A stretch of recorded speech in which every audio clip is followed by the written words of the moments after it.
Welcome. Welcome to our daily video. We are certainly glad that you've joined us today. We begin with two blessings. We always begin with two blessings. The first blessing is Baruch Atah Adonai, Eloheinu melech haolam ha'oneh b'eit tzara.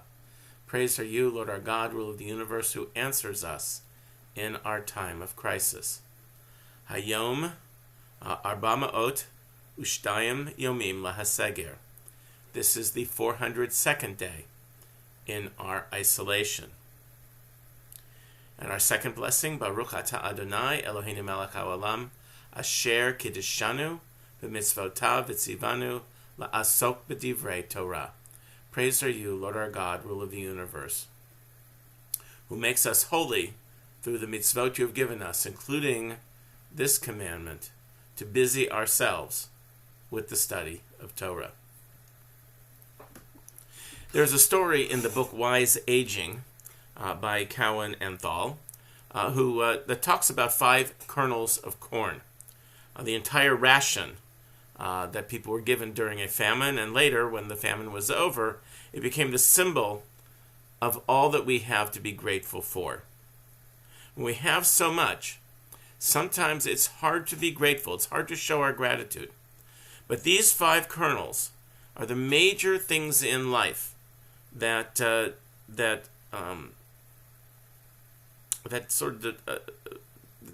helps us define our gratitude. There's God's bounty that we need to be grateful for. There are the people in history who blazed the trail for us that we need to be grateful to. There is the gifts and talents that we use to help others, and we are grateful for those gifts and talents. There are the friends and family who help us along our way so that we don't have to act alone in the universe. And finally, kernel number 5, we are grateful to God for the power that makes all of the good in this world happen. It is God that gives purpose to our life.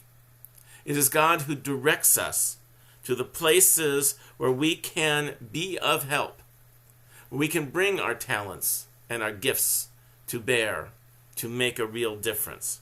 It is God who lifts up our eyes so that we can see the pain and suffering in the world, so that we can do something about that pain and suffering.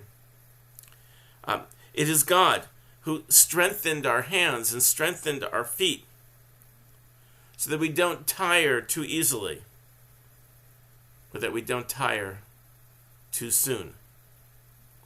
We are grateful. We are grateful for God's presence in our life. That presence lets us know when we are being called to act. And we know, through God's presence, that in this moment, that this was the moment for which we were created. That God, we are grateful to God, that God believes in us, that God knows that we have the capacity and will use that capacity to help make the world a better place. That we will answer God's call to open our hands and to open our hearts to others who may be in need. And so we express, with this 5th kernel of corn, we express our gratitude for God for showing us just how much we are capable of doing, and then giving us the will, the desire that we should go out and do it. And it is possible that with all that God needs us to do, that we won't complete that task. It's possible that we'll get a start on it, but we won't be able to finish it. But it's God who lets us know that even if we can't complete that task, God has given us the strength to do all that we can, and lets us know that there are others who will follow in our trail and will make sure that what we started will find its completion and the world will be made more whole. In the end, all that we do that is good, all that we do of help, all that we do to relieve suffering, all that we do that is kind. It's all God.